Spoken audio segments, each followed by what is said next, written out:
by Candid Dusting Powder. Candid dusting powder redness, irritation, sweat rash और fungal infection जैसे 4 skin problems का एक expert solution. अब रहो अनस्टॉपेबल कैंडिड डस्टिंग पाउडर के साथ। आज के शो में देखिए, यूक्रेन में राष्ट्रपति का कार्यकाल पूरा। अब आगे क्या होगा? कि अमेरिका इंटरनेशनल क्रिमिनल कोर्ट पर प्रतिबंध लगा देगा और ईरान के पूर्व राष्ट्रपति इब्राहिम रईसी के अंतिम संस्कार में क्या हुआ? नमस्कार, मेरा नाम दिव्यांशी सुमराव है। आप देखना शुरू कर चुके हैं लल्लन टॉप का अंतर्राष्ट्रीय प्रसंगों से जुड़ा रोजाना का कार्यक्रम दुनियादारी। यूरोप महाद्वीप के पूरब में बसा यूक्रेन पिछले 27 महीनों से वैश्विक राजनीति के केंद्र में है। 24 फरवरी 2022 की सुबह रूस ने यूक्रेन के खिलाफ जंग शुरू की थी। हमले को स्पेशल मिलिट्री ऑपरेशन का नाम दिया गया था। वो यूक्रेन की सैन्य क्षमता खत्म करना और वहां अपनी पसंद की सरकार बिठाना चाहता था।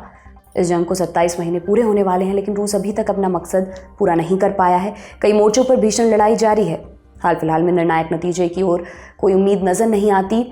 इस उठापटक के बीच यूक्रेन को एक बड़े सवाल से जूझना पड़ रहा है। जंग से निपटना जरूरी है या लोकतंत्र? दरअसल 20 मई 2024 को यूक्रेन के राष्ट्रपति वोलोदिमिर ज़ेलेंस्की का कार्यकाल पूरा हो गया। वो 20 मई 2019 को कुर्सी पर बैठे थे। उनका कार्यकाल 5 बरस का था। कायदे से मार्च 2024 में राष्ट्रपति चुनाव कराया जाना था और 20 मई 2024 तक चुनाव जीतने वाले को राष्ट्रपति की शपथ दिलाई जाने वाली थी। तारीखें बीत गई, मगर ना तो चुनाव हुआ ना कुर्सी सौंपी गई। लेकिन चुनाव क्यों नहीं हुआ? इसकी 3 बड़ी वजहें हैं। Number 1, martial law. जंग शुरू होने के तुरंत बाद यूक्रेन सरकार ने देश में मार्शल लॉ लगा दिया था। इस अवधि में देश में किसी भी तरह के चुनाव पर प्रतिबंध है। बिना चुनाव के नया राष्ट्रपति नहीं आ सकता और जब तक नया राष्ट्रपति कुर्सी पर नहीं आता तब तक पुराने की शक्तियां बरकरार रहती हैं। नंबर 2, सुरक्षा की कमी। यूक्रेन की आबादी का एक बड़ा हिस्सा जंग के चलते विस्थापित है। पूर्वी यूक्रेन के 4 प्रांतों पर रूस ने कब्जा कर रखा है। कई इलाकों में लड़ाई के चलते चुनाव कराना मुश्किल है। अगर अभी वाली स्थिति में चुनाव होता है तो सभी नागरिक इसमें हिस्सा नहीं ले पाएंगे। अगर सभी नागरिक चुनाव में शामिल नहीं हुए तो नतीजे की वैधता पर सवाल खड़ा हो सकता है। नंबर 3, विकल्प की कमी। वोलोदिमिर ज़ेलेंस्की राजनीति में आने से पहले कॉमेडियन थे, एक्टिंग किया करते थे। 2019 के चुनाव में सबको चौंका कर वो राष्ट्रपति बने। उस वक्त उनको हल्के में लिया गया। कहा गया जैसे जैसे उनके सामने गंभीर चुनौतियां आएंगी उनके लिए फैसला करना मुश्किल होगा, फिर उनकी लोकप्रियता का ग्राफ गिरेगा। मगर ये आशंकाएं बाद में गलत साबित हुई। इसका सबूत फरवरी 2022 में प्रत्यक्ष तौर पर दिखाई दिया। ज़ेलेंस्की ने रूस के हमले का डटकर सामना किया। जब पश्चिमी देशों ने उनको बाहर निकालने का ऑफर दिया, ज़ेलेंस्की ने साफ मना कर दिया। बोले, मैं अपने लोगों के साथ हूं और यहीं रहूंगा। तब से वो यूक्रेन को बखूबी लीड कर रहे हैं। जनता उन पर भरोसा भी दिखा रही है। जनवरी 2024 में यूक्रेन के थिंक टैंक राजुमकोव सेंटर ने एक सर्वे किया था। इसके मुताबिक 69% लोग ज़ेलेंस्की पर भरोसा करते हैं। कियाव इंटरनेशनल इंस्टीट्यूट ऑफ सोशियोलॉजी के फरवरी 2024 के सर्वे के मुताबिक 69% लोग चाहते हैं कि मार्शल लॉ खत्म होने तक ज़ेलेंस्की पद पर बने रहें। सर्वे में शामिल महज 15% लोग मौजूदा स्थिति में चुनाव कराने के पक्ष में थे, जबकि 10% लोगों का मत था कि ज़ेलेंस्की को राष्ट्रपति की कुर्सी संसद के स्पीकर रुस्लान स्टेफनचुक को सौंप देनी चाहिए। हालांकि ज़ेलेंस्की ऐसे किसी विकल्प से इनकार कर चुके हैं। उनका दावा है ना तो यूक्रेन के अंदर चुनाव की मांग उठ रही है और ना यूक्रेन के सहयोगी देश ऐसी कोई मांग कर रहे हैं। चुनाव कराने का हल्ला रूस का प्रोपेगेंडा है। अगर चुनाव नहीं कराया गया तो क्या क्या समस्याएं हो सकती हैं, इन्हें भी 2 पॉइंट्स में समझते हैं। पहला, पश्चिमी देशों का दबाव। ज़ेलेंस्की चुनाव नहीं कराने के पीछे एक दिलचस्प तर्क देते हैं। सितंबर 2023 में उन्होंने कहा था, चुनाव कराने में लगभग 1200 करोड़ रुपए का खर्च आएगा। मैं कर्ज लेकर चुनाव नहीं कराऊंगा। अगर पश्चिमी देश यूक्रेन में चुनाव होते देखना चाहते हैं तो उन्हें इसका खर्च उठाना होगा। उस बयान की अमेरिका में खूब आलोचना हुई। रिपब्लिकन पार्टी के नेता विवेक रामास्वामी ने कहा था, ये उगाही का नया तरीका है। अमेरिका को यूक्रेन की फंडिंग बंद कर देनी चाहिए। उन्हें रूस के साथ बातचीत के लिए मजबूर करने की जरूरत है। रिपब्लिकन पार्टी के कई और सांसद भी यूक्रेन में चुनाव कराने की मांग कर चुके हैं। अमेरिका रूस के साथ जंग में यूक्रेन का सबसे बड़ा मददगार है। वो 13 लाख करोड़ रुपए से ज्यादा की मदद का ऐलान कर चुका है। इस पैसे का अप्रूवल अमेरिका की संसद से मिलता है। अमेरिका की संसद में 2 सदन है। ऊपरी सदन है सेनेट, निचले सदन का नाम है हाउस ऑफ रिप्रेजेंटेटिव्स। निचले सदन में रिपब्लिकन पार्टी का बहुमत है। उनकी मंजूरी के बिना कोई भी मिलिट्री पैकेज संसद से अप्रूव नहीं हो सकता। उन्होंने अड़ंगा लगाया भी है। इसका खामियाजा यूक्रेन को भुगतना पड़ा है। दूसरी बात, नवंबर 2024 में अमेरिका में राष्ट्रपति चुनाव होने वाला है। इसमें रिपब्लिकन पार्टी के डोनाल्ड ट्रंप भी अपनी दावेदारी पेश कर रहे हैं। प्री इलेक्शन सर्वे में वो डेमोक्रेटिक पार्टी के जो बाइडेन से आगे चल रहे हैं। ट्रंप यूक्रेन की फंडिंग बंद करने का इशारा कर चुके हैं। तीसरी बात, पश्चिमी देश खुद को लोकतंत्र का झंडा बरदार दिखाने की कोशिश करते हैं। जैसे जैसे यूक्रेन में राष्ट्रपति चुनाव टल रहा है, ज़ेलेंस्की पर तानाशाही रवैया बरतने के आरोप लग रहे हैं। अगर अगले कुछ महीनों में चुनाव नहीं कराया गया तो यूक्रेन को पश्चिमी देशों की नाराजगी झेलनी पड़ सकती है। पॉइंट नंबर 2, आंतरिक विद्रोह। ज़ेलेंस्की का टर्म 20 मई को पूरा हो गया। वो मार्शल लॉ की बदौलत कुर्सी पर बने हैं। इसके चलते उनकी वैधता पर सवाल खड़े होंगे। आशंका है इसका असर अंदर की राजनीति पर पड़ सकता है। इसकी एक झलक जनवरी 2024 में दिखी थी, जब ज़ेलेंस्की और तत्कालीन आर्मी चीफ जनरल वरेली ज़ालुजनी के बीच झगड़ा हो गया था। अफवाह थी कि ज़ालुजनी राजनीति में जाना चाहते हैं। कहा गया वो राष्ट्रपति चुनाव लड़ सकते हैं। इसने ज़ेलेंस्की को चिंता में डाल दिया था। बिना नाम लिए उन्होंने कई दफ़ा कहा कि मिलिट्री जनरलों को पॉलिटिक्स में नहीं आना चाहिए। फिर 29 जनवरी को ज़ेलेंस्की ने ज़ालुजनी को इस्तीफा देने के लिए कहा, मगर उन्होंने मना कर दिया था। आखिरकार 8 फरवरी को ज़ेलेंस्की ने उनको बर्खास्त कर दिया। बाद में ज़ालुजनी को ब्रिटेन में यूक्रेन का राजदूत बनाकर भेजा गया। फिलहाल के लिए उन्होंने राजनीति में आने का इरादा छोड़ दिया है, मगर बाकियों के बारे में यही बात दावे से नहीं कही जा सकती। इस विषय को और विस्तार से समझने के लिए हमने Manohar Parrikar institute for defence studies and analysis में associate fellow doctor Swasti Rao से बात की। हमने उनसे पूछा, यूक्रेन में राष्ट्रपति चुनाव के पक्ष और विपक्ष में अलग अलग तर्क दिए जा रहे हैं। एक धड़ा कहता है अभी चुनाव हुए तो लोगों की सुरक्षा सुनिश्चित नहीं हो पाएगी। दूसरा धड़ा कहता है अगर चुनाव नहीं हुए तो लोकतांत्रिक प्रक्रिया का अपमान होगा। इसके चलते पश्चिमी देशों की फंडिंग भी बंद हो सकती है। ऐसे में ज़ेलेंस्की के पास क्या रास्ता है? क्या वो चुनाव कराने की स्थिति में है? देखिए, यूक्रेन में जो आप बता रहे हैं कि ज़ेलेंस्की का जो टर्म है वो 20 मई यानी 20 मई, अभी से 2 दिन पहले टेक्निकली स्पीकिंग खत्म हो गया है। और अब क्या वहां पे चुनाव होंगे, ये सवाल है। देखिए, यूक्रेन में चुनाव इसलिए नहीं हो सकते क्योंकि यूक्रेन के कॉन्स्टिट्यूशन के अनुसार वहां पर मार्शियल लॉ लगा हुआ है। मार्शियल लॉ क्यों लगा हुआ है? जाहिर सी बात है, क्योंकि रशिया के साथ उनका युद्ध चल रहा है और जब तक युद्ध चलता रहेगा तब तक ये मार्शियल लॉ लगा रहेगा। तो ये जो मार्शियल लॉ है ये कॉन्स्टिट्यूशनल है, ये एक्स्ट्रा कॉन्स्टिट्यूशनल नहीं है। और इस लिहाज से ज़ेलेंस्की यूक्रेन के राष्ट्रपति बने रहेंगे। अगर आपने गौर किया हो, जो यूक्रेन के एक बहुत बड़े ऑपोजिशन लीडर हैं जिनका नाम पेट्रो पोरोशेंको है, जो 2019 में, जब 2019 में ज़ेलेंस्की जब जीते थे चुनाव, प्रेसिडेंशियल इलेक्शन जीते थे यूक्रेन में, तो सबसे बड़े ऑपोजिशन जो उनका जो कंटेंट वो थे वो वही थे, पेट्रो पोरोशेंको। और ये पहले भी यूक्रेन के राष्ट्रपति रह चुके हैं।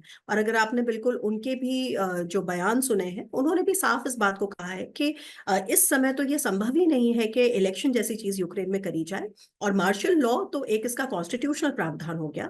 उसके अलावा प्रैक्टिकली स्पीकिंग भी ये बिल्कुल संभव नहीं है, क्योंकि देखिए, मैं आपको टेक्निकली बताने की कोशिश करती हूँ। अगर आपको मालूम है कि युद्ध कहाँ चल रहा है, पिछले साल रशिया ने यूक्रेन के 4 रीजन्स को रशियन टेरिटरी घोषित कर दिया था। और ये 4 रीजन्स हैं, उसमें से एक तो डॉनबास में जो 2 रीजन्स है, डोनेट्स्क और लुगांस्क, वो हैं। उसके अलावा हेरसोन है, जिसको खेरसोन भी कुछ लोग बोलते हैं, और जापोरिजिया। तो ये 4 रीजन्स हैं। अब इन रीजन्स में एक केवल लुगांस्क ही ऐसा रीजन है जो कंप्लीटली रशिया के कंट्रोल में है। उसके अलावा चाहे डोनेट्स्क हो, डोनेट्स्क ही वो रीजन है जहां इस वक्त लड़ाई चल रही है, जहां पे आप ये नाम सुनते होंगे, बाखमुट और अवदीव्का और यार चासिव, ये वो रीजन है। तो ये पूरी तरह रशिया के कंट्रोल में नहीं है, पहली चीज। खेरसोन का जो रीजन है उसमें खेरसोन सिटी रशिया के कंट्रोल में नहीं है। जापोरिशिया जो है उसमें पूरा का पूरा जापोरिशिया रशिया के कंट्रोल में नहीं है, लेकिन रशिया ने इनको रशियन टेरिटरी घोषित कर दिया है। तो ऐसे में अगर आप चुनाव कराते हैं तो ये चुनाव होगा किस तरह से? सेफ्टी सिक्योरिटी, जो मतदान करने वालों के, वोटर्स के सेफ्टी सिक्योरिटी तो बहुत एक छोटा सा इशू है, लेकिन ये जो टेक्निकल प्रॉब्लम आएगी, ये टेक्निकल प्रॉब्लम आखिर कैसे सॉल्व करी जाएगी? तो ये चुनाव जिसके बारे में आप बात कर रहे हैं, इसमें ज़ेलेंस्की पूरी तरह से, मैं कहूंगी कि जस्टिफाइड है इस बात को कहने में कि मार्शल लॉ भी लगा हुआ है, इसलिए कॉन्स्टिट्यूशनल कोई इशू नहीं है। जो कॉन्स्टिट्यूशनल लॉयर्स हैं यूक्रेन के, उन्होंने भी इस बात को साफ किया है। उसके अलावा जो मैंने आपको लॉजिस्टिकल परेशानियां बताई वो भी है। और उसके अलावा जो एक जो कंसेंसस है, मतलब जो लोगों के अंदर जो एक जनरल कंसेंसस है, वो भी इस बात को लेकर है। रूस के साथ हो रही जंग वोलोदिमिर ज़ेलेंस्की के कार्यकाल का सबसे बड़ा हाईलाइट है। इस जंग ने उनकी इमेज को पूरी तरह से बदल दिया है। ज़ेलेंस्की के कार्यकाल को किस तरह से देखा जाना चाहिए? उनकी लीडरशिप के बिना जंग की स्थिति क्या हो सकती है? ज़ेलेंस्की जिस मैंडेट पर, मतलब जिस एजेंडा पर आए थे, जिसके वजह से उनको ऐसी ओवरवेलमिंग पॉपुलैरिटी और सपोर्ट मिला था प्रेसिडेंशियल इलेक्शंस में और वोट मिले थे, वो बेसिकली एक वेस्टर्न टिल्ट को लेकर थी, मतलब ईयू को ज्वाइन करना और नेटो को ज्वाइन करना। और मजे की बात है कि जो टीवी शो वो कर रहे थे, उसमें भी जो उनका किरदार था वो इसी तरीके का था कि एक यूक्रेन का जो वेस्टर्न ड्रीम है उसको कैसे एनेबल किया जाए। तो मैं कहूंगी कि जेलेंस्की की जिंदगी में ये बड़ा प्रोफेटिक सा एक हमको लगता है, जो सिचुएशन बड़ी प्रोफेटिक सी सिचुएशन लगती है कि उन्होंने शायद वो शो करते समय नहीं सोचा होगा कि एक्चुअली वो राष्ट्रपति बनेंगे यूक्रेन के, और राष्ट्रपति बनने के बाद सचमुच यूक्रेन को इस ऐसे समय में लीड करेंगे। तो जहां तक वॉर की बात है, देखिए इसको बहुत सारे लोग ये भी कहते हैं कि जेलेंस्की को कि वो वेस्ट के पपेट हैं या वॉशिंगटन डीसी और बाइडेन के पपेट हैं। देखिए ये बात हो सकता है हम यहाँ बैठ के ऐसे व्यू कर रहे हो, लेकिन अगर आप यूरोप में जाएंगे, अगर आप यूरोप के तमाम देशों से, उनके लीडर्स से, यूक्रेनियन से बात करेंगे, तो ऐसा मत बिल्कुल भी नहीं है। इनफैक्ट जितनी भी बार हम लोग यूरोपियन डिफरेंट, मतलब यूरोप में एक दो नहीं बल्कि 40 देश हैं, अलग अलग देशों के हम लोग रिप्रेजेंटेटिव से जब मिलते हैं, बात करते हैं, तो वो इस बात को कई बार रेखांकित करते हैं कि देखिए जेलेंस्की लीड कर रहे हैं इसको और हम उन्हें सपोर्ट कर रहे हैं। हाँ, ये बात अलग है कि हम उनको वैसे सपोर्ट नहीं कर रहे हैं जैसे करना चाहिए, और इसके ऊपर आप डिबेट कर सकते हैं। जेलेंस्की तर्क देते हैं कि यूक्रेन में चुनाव पर जोर रूस के प्रोपेगेंडा का हिस्सा है। रूस इस चुनाव का इस्तेमाल अपनी पसंद की सत्ता थोपने के लिए कर सकता है। इस थ्योरी में कितना दम दिखता है? कि ये एक तरीके का डिसइंफॉर्मेशन है। जैसे अभी आपने हाल में देखा होगा कि युद्ध में बहुत सारी ऐसी बातें भी करी जाती हैं जिनका कोई असल में कोई टेक्निकल स्टैंडिंग नहीं होती। क्योंकि अगर आप चुनाव कराना चाहते हैं तो रूस का क्या मत है, क्या वो उन रीजन्स में ही चुनाव कराना चाहता है जो रीजन्स जो उन्होंने यूनिलैटरली इंडिपेंडेंट घोषित कर दिए हैं और किसी ने भी उस चीज को माना नहीं है, भारत ने तो कम से कम नहीं माना है ना। तो लेजिटिमेटली उसको कोई इंटरनेशनल कम्युनिटी तो रिकॉग्नाइज नहीं करती। और उन 4 रीजन्स में भी मैंने आपको समझाया कि अलावा लुगांस्क के, चाहे वो डोनेस्क हो, चाहे वो खेरसोन हो, चाहे वो ज़ैपोरिजिया हो, इन सारे रीजन्स में अभी भी यूक्रेनियन कंट्रोल है ना। इसीलिए तो डोनेस्क में सबसे बड़ा जो हमारा मेन बैटल फ्रंट है वो डोनेस्क में ही है। तो अगर चुनाव कराने हैं तो क्या इन रीजन्स में नहीं चुनाव कराने हैं? तो इसको लेकर क्लैरिटी नहीं है। ये जो टेक्निकल, मैं कहूंगी कि एक तरीके का एक फॉग है टेक्निकल, जहां पर मैं कहूंगी कि टेक्निकल डिसइंफॉर्मेशन का जो फॉग है, ये एक तरीके का स्टेटमेंट है। और कहीं ना कहीं ये अगर आप रशिया के पॉइंट ऑफ व्यू से देखें तो जेलेंस्की के लेजिटिमेसी पर सवाल उठाने का एक बहुत अच्छा मौका है, क्योंकि जाहिर है कि Ukraine takes a lot of pride in being a democracy. तो अगर आप डेमोक्रेसी हैं तो फिर चुनाव कराइए, ये तो बड़ी ऐसी सी बात है। लेकिन ये एक स्टेटमेंट है जिसको आप एक सुपरफिशियल लेवल पे कह सकते हैं। लेकिन अगर आप डिटेल में जाएंगे तो सबसे पहले प्रॉब्लम आएगी उन रीजन्स की जो मैं आपसे कह रही हूँ। क्राइमिया तो बहुत बाद में आएगा, सबसे पहले तो इन 4 रीजन्स का प्रॉब्लम आएगा। तो आप ये चुनाव कैसे कराएंगे? और उसके बाद जैसे खार्किव जो ओब्लास्ट है, जहां पर अभी आपने देखा कि रशिया ने कुछ दिनों पहले जब एक नया ऑफेंसिव लॉन्च किया, तो खार्किव ओब्लास्ट में जहां वोवचांस्क उसके जस्ट बाहर जहां पे लड़ाई चल रही है, आप वहां पे जो सिटीजन्स हैं, आखिर वो वोट डालने कैसे जाएंगे जबकि सारे के सारे सिटीजन्स वहां से जा चुके हैं। सिमिलरली आपको मालूम है कि यूक्रेन से युद्ध शुरू होने के बाद मिलियंस की संख्या में रेफ्यूजीज पोलैंड, मोल्डोवा, जर्मनी, इन सारी जगहों पे फैल चुके हैं। तो ऐसे में उनके वोटिंग का पैटर्न क्या होगा? तो आपको ये जब आप इन टेक्निकलिटीज के नजर में इस स्टेटमेंट को देखते हैं तो आपको मतलब बहुत अच्छी तरह इस बात को समझ में आ जाता है कि ये it is basically a kind of a disinformation, एक तरह का डिस्क्रेडिटिंग करना है। रूस यूक्रेन जंग की मौजूदा स्थिति क्या है? ये जंग किस तरफ बढ़ रही है? तो रूस यूक्रेन युद्ध का जो अभी का स्टेटस है वो रशिया के एडवांटेज में है, इसमें कोई शक नहीं है। और इसका सबसे बड़ा जो कारण है वो वेस्टर्न एड है, और वेस्टर्न एड का टाइम से ना आना और अपनी कंडीशनैलिटीज के साथ आना, जो मैं आपको इस थोड़ी देर पहले बता रही थी कि कंडीशनैलिटीज से मतलब क्या है। इसके वजह से आपने देखा कि आउटगन्ड, आउटमैन्ड हो जाने की वजह से रशिया का रिसेंटली जो पिछले स्पेशली अवदीव्का के फॉल के बाद से रशिया ने टेरिटरी भी ली है। हालांकि इतनी टेरिटरी नहीं है जो किसी भी युद्ध में हम उसको रिस्पेक्टेबल मिलिट्री परफॉर्मेंस कहें, क्योंकि 294 स्क्वायर माइल्स ऑफ टेरिटरी, इस मतलब अगर आप यूक्रेन का साइज देखेंगे, यूक्रेन यूरोप का सबसे बड़ा देश है, तो इसका कोई अपने मतलब ऐसे उसका कोई बहुत मतलब नहीं है। लेकिन ऐसे समय में जब यूक्रेन आउटगन्ड है, आउटमैन्ड है और मोबिलाइजेशन को लेकर स्ट्रगल कर रहा है, ऐसे में एडवांटेज डेफिनेटली रशिया के पास है, पहली चीज। दूसरी चीज, रशिया के पास जो एक सीमलेस सपोर्ट है ईरान से, ड्रोन्स को लेकर, नॉर्थ कोरिया से एम्यूनिशन को लेकर, और चाइना से डुअल यूज टेक्नोलॉजी और नाइट्रोसेल्यूलोज को लेकर जो एम्यूनिशन बनाने में काम आता है, और तमाम और डुअल यूज टेक्नोलॉजी से। ये एक सीमलेस जो सपोर्ट है, ये जाहिर है इसने रशिया को कहीं ना कहीं ज्यादा स्ट्रेंथन किया है। ऑन द कॉन्ट्ररी, यूक्रेन के साथ आपको मालूम है कि जो यूएस सबसे बड़ा मिलिट्री एड गिवर है, उसकी एड कितने महीनों के गैप के बाद आई है और अभी भी नहीं आ पा रही है, और यूरोप स्ट्रगल कर रहा है। तो ये जो सिचुएशन है, ये इस वक्त रशिया के पक्ष में है। बैटल फ्रंट में दो जगह मेनली इस समय लड़ाई चल रही है। एक चल रही है अवदीपका के बाद यार चासीफ के आसपास, क्योंकि यार चासीफ थोड़ा सा ज्योग्राफिकल हाइट्स पर है, थोड़ी ऊंचाई पर है, और अगर आप यार चासीफ को रशिया लेता है तो जो डोनेट्स्क का रीजन जो मैं आपको बता रही थी, जो अभी भी थोड़ा यूक्रेन के हिस्से में है, उसके बाद वो 3 मेजर सिटीज का रास्ता खुल जाता है, जिसके बाद डोनेट्स्क को पूरी तरह से लेना रशिया के लिए रिलेटिवली आसान हो जाएगा। ये कब होगा, इसको मुझे लेकर मैं बहुत आशावान नहीं हूं, क्योंकि जो रशिया का भी एडवांस है वो बहुत स्लो है। बाखमुट लेने में वागनर को 1 साल लगा, अवदीपका लेने में और भी ज्यादा समय, और एक तरह से मीट ग्राइंडर की तरह से की तर्ज पे ये लड़ाइयां हो रही हैं। तो ये रशिया के लिए आसान होगा, ये बात सही है, लेकिन रशिया में भी सब कुछ बहुत सही नहीं चल रहा है। वहां भी अभी डिफेंस मिनिस्टर चेंज हुए हैं, वहां भी करप्शन के तमाम प्रॉब्लम्स हैं, वहां भी स्पेशल मिलिट्री ऑपरेशन के एग्जीक्यूशन को लेकर तमाम इश्यूज आ रहे हैं। तो पलड़ा जरूर भारी है, लेकिन कैसे होगा मुझे अभी इसका फौरन मैं नहीं आपको बता सकती, लेकिन एडवांटेज उनके पास है। ये है मेन बैटल फ्रंट पे। जेलेंस्की का आगे प्लान क्या है? जिस दिन टर्म पूरा हुआ उसी रोज जेलेंस्की ने अमेरिकी अखबार न्यूयॉर्क टाइम्स से बात की। क्या क्या बोले? जेलेंस्की ने कहा कि पश्चिमी देशों को हमारी मदद करने से नहीं हिचकना चाहिए। उन्होंने अपील की कि नेटो रूसी मिसाइलों को हवा में शूट कर दे। नेटो अमेरिका, कनाडा और यूरोप के कुल 32 देशों का संगठन है। ये साझा सुरक्षा की बात करता है। यूक्रेन इसका हिस्सा नहीं है, मगर उसको एक संभावित कैंडिडेट के तौर पर देखा जाता है। नेटो उसकी मदद कर भी रहा है, मगर एक लिमिट तक। मिसाइलों को शूट करने से उसने इनकार कर दिया है। नेटो का तर्क है इससे रूस के साथ सीधी जंग का खतरा है। जेलेंस्की ने नेटो सैनिकों के द्वारा यूक्रेनी सैनिकों की ट्रेनिंग के सुझाव का भी स्वागत किया। हालांकि उन्होंने कहा ये सिर्फ कहने की बातें हैं, अभी तक धरातल पर कुछ नहीं दिखा है। ये था हमारा बड़ी खबर सेगमेंट। अब सुर्खियों की बारी। पहली सुर्खी इजराइल हमास जंग से जुड़ी है। अमेरिका इंटरनेशनल क्रिमिनल कोर्ट के अफसरों पर प्रतिबंध लगाने की तैयारी कर रहा है। दरअसल 20 मई को आईसीसी के चीफ प्रोसिक्यूटर करीम खान ने इजराइल और हमास के नेताओं के खिलाफ अरेस्ट वारंट निकालने की अर्जी लगाई थी। किस किस के नाम थे?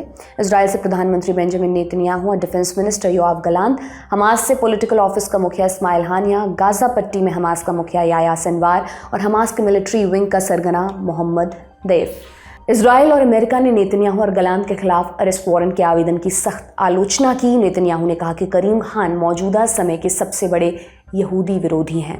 התובע בהאג, באיזה חוצפה אתה מעז להשוות בין מפלצות החמאס לבין חיילי צה"ל, הצבא המוסרי ביותר בעולם? באיזה חוצפה אתה משווה בין החמאס שרצח ושרף וביטר וערף ואנס וחטף את אחינו ואחיותינו, לבין חיילי צה"ל שנלחמים מלחמה צודקת שאין כמוה במוסריות שאין דומה לה? כך בדיוק נראית האנטישמיות החדשה. היא עברה מהקמפוסים במערב לבית המשפט בהאג. איזו בושה. हमास ने भी अर्जी का विरोध किया। बोला हमारे नेताओं के खिलाफ अरेस्ट वारंट निकालना कुछ ऐसा है जैसे पीड़ित को ही जल्लाद बता देना। अमेरिका क्या बोला? अमेरिका के राष्ट्रपति जो बाइडेन बोले हम इजरायली नेताओं के खिलाफ अरेस्ट वारंट की अर्जी का विरोध करते हैं। हमास और इजरायल के बीच कोई समानता नहीं है। Let me be clear. We reject the ICC's application for arrest warrants against Israeli leaders. Whatever these warrants may imply, there is no equivalence between Israel and Hamas. We stand with Israel to take out Sinwar and the rest of the butchers of Hamas. We want Hamas defeated. We'll work with Israel to make that happen right now. And my commitment to the safety of the Jewish people, security of Israel, and its right to exist as an independent Jewish state is ironclad. Biden का बयान 20 मई को ही आ गया था, मगर अब America कार्रवाई का mood बना चुका है। अमेरिका के विदेश मंत्री एंटनी ब्लिंकन ने कहा है कि वो आईसीसी के खिलाफ प्रतिबंध लगाने की दिशा में काम कर रहे हैं। अमेरिका आईसीसी का मेंबर नहीं है, हालांकि इससे पहले तक वो आईसीसी का समर्थन करता आया है। सबसे बड़ा उदाहरण रूसी राष्ट्रपति व्लादिमीर पुतिन का है। आईसीसी ने मार्च 2023 में पुतिन के खिलाफ अरेस्ट वारंट निकाला था। उस समय बाइडेन ने कोर्ट की तारीफ की थी। भले ही अमेरिका आईसीसी का विरोध कर रहा हो, मगर उसके एक सहयोगी ने उलट बयान दिया है। नॉर्वे नेटो का मेंबर है। नॉर्वे ने कहा अगर अरेस्ट वारंट जारी होता है और संबंधित लोग हमारी सीमा में कदम रखते हैं तो हम उनको गिरफ्तार करेंगे। ये नियम यूरोपियन यूनियन के हर सदस्य देश पर लागू होता है। यूरोप से एक और अपडेट आया है। आयरलैंड, नॉर्वे और स्पेन ने फिलिस्तीन स्टेटहुड को मान्यता देने का ऐलान किया है। इजराइल ने इसका विरोध किया। उसने तीनों देशों से अपने राजदूतों को वापस बुला लिया है। आज की दूसरी और अंतिम सुर्खी ईरान से है। ईरान के पूर्व राष्ट्रपति इब्राहिम रईसी के अंतिम संस्कार की प्रक्रिया शुरू हो चुकी है। 22 मई को तेहरान में उनकी अंतिम यात्रा निकाली गई। शाम में उनकी डेड बॉडी मशहद भेजी गई, वहां उनको दफनाया जाएगा। रईसी की अंतिम यात्रा में भारत की तरफ से उपराष्ट्रपति जगदीप धनखड़ ने हिस्सा लिया। Pakistan, Qatar, Azerbaijan, Armenia, Iraq, Turkmenistan, Kazakhstan समेत कई देशों के शीर्ष नेता भी मौके पर मौजूद रहे। इन सबके अलावा हिजबुल्ला, हमास और तालिबान के प्रतिनिधियों ने भी रईसी की राजकीय अंतिम यात्रा में हिस्सा लिया। 19 मई को हेलीकॉप्टर क्रैश में ईरान के राष्ट्रपति इब्राहिम रईसी, विदेश मंत्री हुसैन अमीर अब्दुल्लाहियान समेत 9 लोगों की मौत हो गई थी। रईसी की मौत के बाद मोहम्मद मुख्बेर को ईरान का कार्यवाहक राष्ट्रपति बनाया गया। पूरी कहानी हमने दुनियादारी में विस्तार से बताई है, लिंक आपको डिस्क्रिप्शन बॉक्स में मिल जाएगा। आज की दुनियादारी में बस इतना ही। कल फिर आपसे मुलाकात होगी, इसी उम्मीद के साथ मैं विदा लेती हूँ। शुक्रिया, शुभ रात्रि।